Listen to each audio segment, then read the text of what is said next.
Hello everyone, मैं राजू भंडारी आप सबका स्वागत करता हूं अपने चैनल इलेक्ट्रिकल अड्डा में। आज जो नेक्स्ट वीडियो लेके आया हूं वो लेके आया हूं निरक्षीय स्थिति में आपको क्या निकालना है, चुंबकीय क्षेत्र निकालना है। इससे पहले वाली वीडियो में हमने अक्षय स्थिति में निकाला था, इस वाली वीडियो में हम निरक्षीय स्थिति में निकालेंगे। ठीक है, अब ये निरक्षीय स्थिति क्या होती है, जैसे मान लो आपका क्या है, एक द्विध्रुव है। ठीक है, चुंबकीय द्विध्रुव है या चुंबकीय दंड चुंबक को हम ले लेते हैं। ठीक है, इस तरीके से एक आपका ये दंड चुंबक हो गया। ठीक, अब इस दंड चुंबक का क्या है, ये वाला सिरा आपने S ले लिया, ये वाला सिरा N ले लिया। ठीक, जिसकी ध्रुव प्रबलता इसको हमने ले लिया माइनस में QM और इस वाले का ले लिया प्लस का QM। ठीक है, ये पॉइंट है इसका, ये और इसका ये।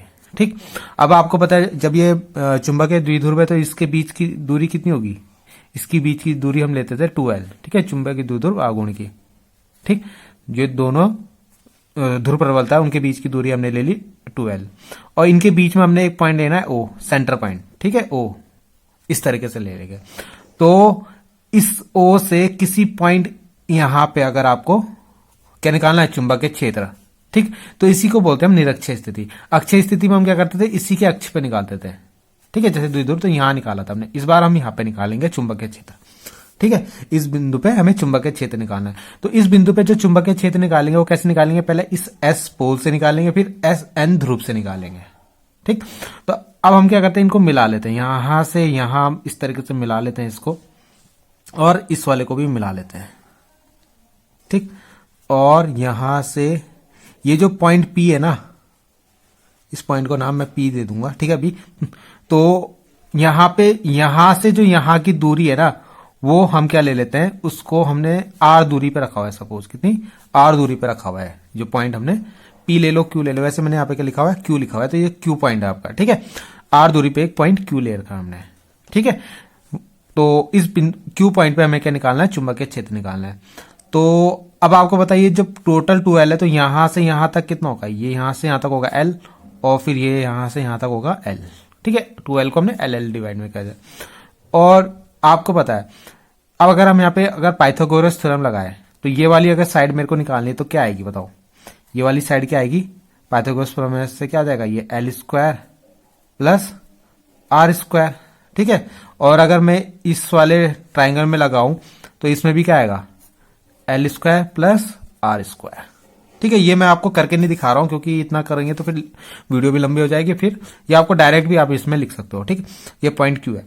अब S के कारण पॉइंट P पे या पॉइंट Q है, पहले N से देखते हैं। N से पॉइंट Q पे जो चुंबकीय क्षेत्र की दिशा होगी वो कैसे होगी, आपको पता है N से जो चुंबकीय क्षेत्र दिशाएं होती है, चुंबकीय क्षेत्र रेखाएं जो होती है निकलती है बाहर की तरफ, तो इसके कारण जो चुंबकीय क्षेत्र की दिशा होगी उसको हम ले लेते हैं इस तरीके से, बाहर की तरफ B1।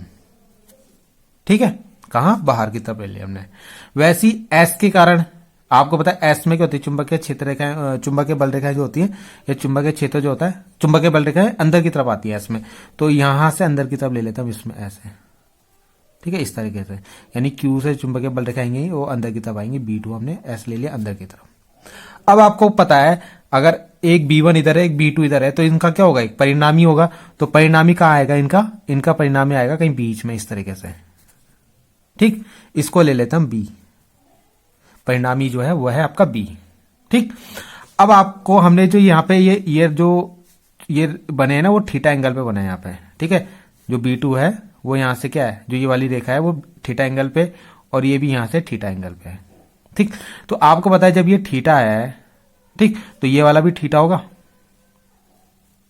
एकांतर कोण से। जैसे आपको पता है कि दो अगर समांतर रेखाएं और उनको कोई रेखा कट करती है तो ये वाला कोण क्या होता है, इक्वल होता है किससे, एकांतर कोण से। ठीक है, किससे, एकांतर कोण से इक्वल होगा। और जो अगर ये थीटा है तो ये भी थीटा होगा, ये वाला। ठीक है, अगर ये थीटा है तो ये भी थीटा होगा। ये कैसे होगा, संगत कोण आपने पढ़ा होगा, अगर कोई दो पैरेलल लाइन है उनको कोई लाइन ऐसे कट करे तो ये वाला कोण और ये वाला कोण क्या होता है, बराबर होता है आपका। ठीक है, ये वाला, एक मिनट, और ये वाला कोण आपस में क्या होता है, बराबर, संगत कोण से। तो यहां पे भी आपको दिख रहा होगा ये एक लाइन है, एक लाइन ये है, ऐसे है ना, ये एक ये और एक है, तो ये लाइन इसकी क्या है, ये ट्रांसवर्सल लाइन है, यानी इसको कट कर रही है। तो इस तरीके से, तो ये वाला कोण अगर आपका थीटा बन रहा है तो ये भी क्या होगा, थीटा हो गया आपका। ठीक है, तो ये कोण भी आपका थीटा हो गया, तो एंगल भी हमने यहाँ पे बना दिया। अब देखो यहां पे जो B1 और B2 है ना, इनका परिणामी तो बी है, मगर यहाँ पे देखो ये जो B1 और B2 है ना, इनको हमें घटकों में तोड़ना पड़ेगा। क्योंकि ये क्या है, जैसे आपने पढ़ा होगा कि ऐसे अगर आपका कोई जैसे ऐसा होता था, ठीक है, दो अक्षों के बीच में अगर कोई भी आपका वैल्यू है तो वो दो घटकों में टूटती थी, ठीक है। जैसे मान लो ये फोर्स है, तो फोर्स का अगर आपको घटकों में तोड़ना है तो जिसके साथ कोण बनता है वो हो गया आपका F cos थीटा, और जो जिसके साथ थीटा नहीं बनता वो होता है आपका F sin थीटा, ठीक है। इस तरीके से फोर्स को आप तोड़ते थे, तो वैसे यहाँ पे भी तोड़ना है। अगर आप B1 को घटकों में तोड़ो तो B1 को कैसे तोड़ोगे, कॉस और साइन में तोड़ोगे। तो अगर सपोज ये इसका, तो इस तरीके देखो, B1 का जो ये वाला घटक है B1 cos थीटा हो जाएगा, जिसके साथ कोण नहीं हो B1 sin थीटा, तो इसको ले लेंगे B1 sin थीटा, ठीक है। और ये वाला जो हो जाएगा इसको लिख लेते हैं हम B1 cos थीटा। वैसे अगर हम B2 को तोड़े तो B2 में भी क्या होगा, ये वाला जो B2 का है यहाँ पे भी इसका B2 का ऐसे नीचे की तरफ बन जाएगा एक घटक, ठीक है। तो ये हो जाएगा B2 sin थीटा, ठीक। और जो ये हो जाएगा इसी के साथ आ जाएगा प्लस B2 cos थीटा, ठीक है। इसका जो B2 का cos थीटा वाला है, थीटा वाला है, तो ये B2 cos थीटा हो जाएगा आपका, ठीक। तो ये तो था अभी तक डायग्राम के बारे में जो मैंने आपको अच्छे से समझा दिया, ठीक है। अब हम क्या करते हैं, एन से जो Q पॉइंट है ना आपका, ये Q पॉइंट है आपका, ठीक है, इस पे B1 और B2 की वैल्यू निकालते हैं। तो B1 की जो वैल्यू होगी, B1 का जो चुंबकीय क्षेत्र का फॉर्मूला होगा वो आपको पता है क्या, म्यू नॉट अपॉन 4 पाई, ठीक है। और क्या आता है, ये QM आएगा, और इनके बीच की दूरी का स्क्वायर, तो इनकी बीच की दूरी क्या है, L square plus R square root के अंदर। तो जब इसका स्क्वायर करोगे तो क्या हो जाएगा, रूट हट जाएगा, तो R square plus L square plus R square, ठीक है। रूट का स्क्वायर करते हैं ना, तो क्या हो जाता है, ये रूट हट जाएगा, तो क्या बन जाएगा, यहाँ पे फॉर्मूले में स्क्वायर होता है आपका, ठीक है। तो उसका स्क्वायर करा तो ये रूट हट गया, और इसकी दिशा कहां से होगी, एन से क्यू की ओर होगी, एन से क्यू की ओर, ठीक। ऐसे आप B2 की वैल्यू भी निकाल लो। B2 की वैल्यू क्या आएगी, म्यू नॉट, फॉर्मूला तो सेम ही होगा, QM, इसमें भी इनके बीच की दूरी भी L square plus R square root के अंदर, तो ये भी जब स्क्वायर करेंगे तो इसका भी रूट हट जाएगा। यहां पे क्या होगा, Q से S की ओर होगी, ठीक है, Q से S की ओर दिशा आपको दिख रहा है, B2 की दिशा नीचे की तरफ है। तो यहां पे जो हमने घटकों तोड़े ना, घटकों के बारे में आपको कुछ पॉइंट यहां पे लिखना पड़ेगा। तो यहां पे आपको क्या देखना है कि B1 B2 के जो लंबवत घटक है, यानी देखो B1 cos थीटा और ये B2 cos थीटा, ये क्या है, परिमाण में बराबर है, मगर इनकी दिशा क्या है, विपरीत। आपको दिख रहा है वैल्यू बराबर है इनकी, ठीक है, मगर दिशा विपरीत है। वैल्यू कैसे बराबर हो गई, देखो B1 B2 की वैल्यू सेम है, ठीक है, और दोनों में साइन थीटा है, तो इसका मतलब ये वैल्यू सेम है। तो परिमाण में बराबर, दिशा विपरीत है, तो अतः ये एक दूसरे को क्या कर देंगे, एक दूसरे को कट कर देंगे।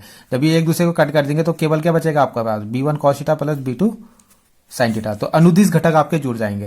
तो यहाँ पर अगर आपको कुल चुंबकीय क्षेत्र निकालना है B, तो वो कैसे निकलेगा, B1 cos theta plus B2 cos theta, ठीक है। और आपको पता है कि B1 और B2 बराबर है, ठीक है। अगर आप यहाँ पे वैल्यू देखो तो ये सेम है, और साथ में इनके cos थीटा भी सेम ही है, तो इसका मतलब हम इसको कैसे लिख सकते हैं, B equal to 2B1 cos theta, 2B1 cos theta लिख लो, या 2B2 cos थीटा। जब ये दोनों बराबर है ना आपस में, तो इनको हमने 2B1 cos थीटा लिख दिया।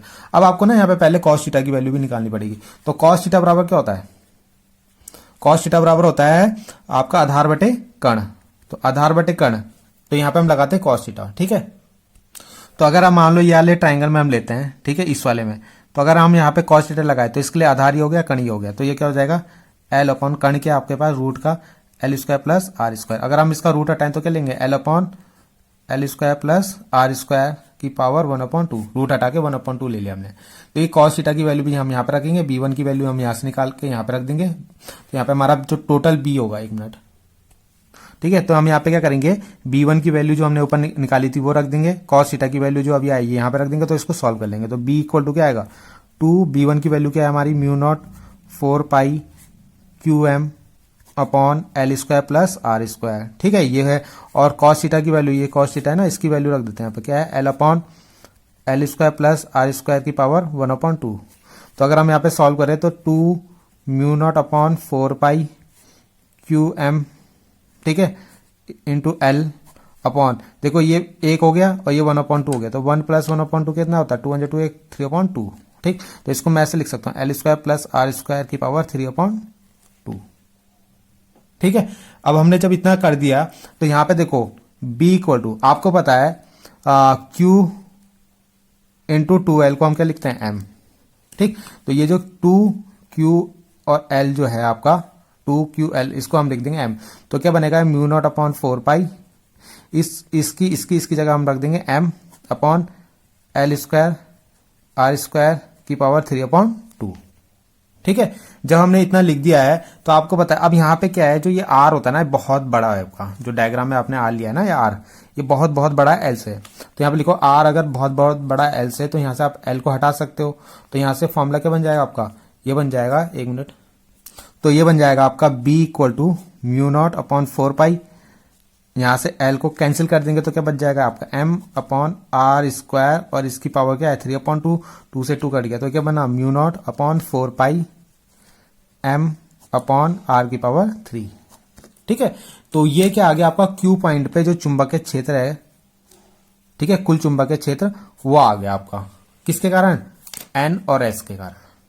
कौन सी स्थिति में, निरक्षीय स्थिति में। तो ये आपको याद रखना है फॉर्मूला। ठीक है, कल जो हमने अक्षय स्थिति में निकाला था उसमें जो यहाँ पे था ना, यहाँ पे ये आया था आपका 2M आया था बस, और इस वाले में M आया है। ठीक है, ये आपको ध्यान रखना है। तो आई होप आपको ये समझ में आया होगा, बहुत इंपॉर्टेंट वीडियो है ये आपकी। ठीक है, और ये एग्जाम में बहुत आता है, एग्जाम में चाहे बोर्ड एग्जाम हो चाहे कोई से भी एग्जाम आप दोगे तो वहां पे बहुत इंपॉर्टेंट है उसके लिए। तो इसको जरूर अच्छे से पढ़ लीजिएगा, और कोई भी दिक्कत हो प्लीज कमेंट कीजिएगा, मैं दोबारा इसको समझा दूंगा आपको। तो थैंक यू।